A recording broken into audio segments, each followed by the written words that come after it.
குருஜி, அப்புறம் நீங்க ஒரு கொஸ்டின் கேட்டிருந்தீங்க நேத்து. நான் மத்த குரூப்க்கும், நம்மளோட வாசி யோகம் இந்த குரூப்க்கும் என்ன வித்தியாசம் அப்படிங்கிற மாரி கேட்டிருந்தீங்க. இன்னைக்கு நடந்தது தான் ஒரு நல்ல எக்ஸாம்பிள் குருஜி. ஏன்னா, மத்த குரூப்ஸ்லலாம் எல்லாருமே இதே மாரி இருப்பாங்களான்னு எனக்கு தெரியல. அ இங்க நீங்களா இருந்தாலும் சரி, இந்த குரூப்ல இருக்க யாரா இருந்தாலும், நம்ம எப்போ என்ன கேட்குறோமோ, அதுக்கு வந்து அவங்களால என்ன பண்ண முடியுமோ அத பண்றாங்க. நீங்க அந்த மாரி தான் எல்லாரையும் வளர்த்துட்டு வரீங்க. எல்லாரும் அதே மாரி தான் இருக்காங்க. சோபனா அம்மா குருஜி அவங்களும், விஜயலட்சுமி அம்மா குருஜி அவங்களும், இன்னும் நெறைய பேர் இருக்காங்க. ஆனா எனக்கு தெரிஞ்சவங்க இவங்க தான். எல்லாரையும் மேல கொண்டு வரணும்னு சொல்லிட்டு நீங்க எல்லாருக்கும் சொல்லிக் குடுத்துருக்கீங்க. அத இவங்க வந்து அ டே பை டேவா செஞ்சுட்டு வராங்க. இத நான் வந்து டெய்லியும் பார்க்குறேன்.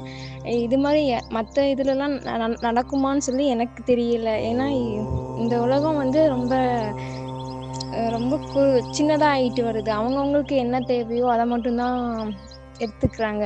எல்லாருக்கும் நல்லது செய்யணும் அப்படிங்கிற எண்ணம் வந்து இப்போ ரொம்ப கம்மியாயிட்டு வருது. நீங்க அது வந்து எல்லாருக்கும் சொல்லிக் குடுக்குறீங்க. நம்ம மேல வர மாரி எல்லாருமே மேல வரணும், எல்லாரும் நல்லா இருக்கணும் அப்படிங்கிறத நீங்க சொல்லிக் குடுக்குறீங்க. நாங்களும் அதுபடி நடந்துட்டு வரோம். இதுதான் எல்லாருக்கும் இப்போ தேவைன்னு நெனைக்கிறேன் குருஜி. இதுதான் மத்தவங்களுக்கும் நமக்கும் இருக்கிற மிகப்பெரிய வித்தியாசம் குருஜி. நன்றி குருஜி.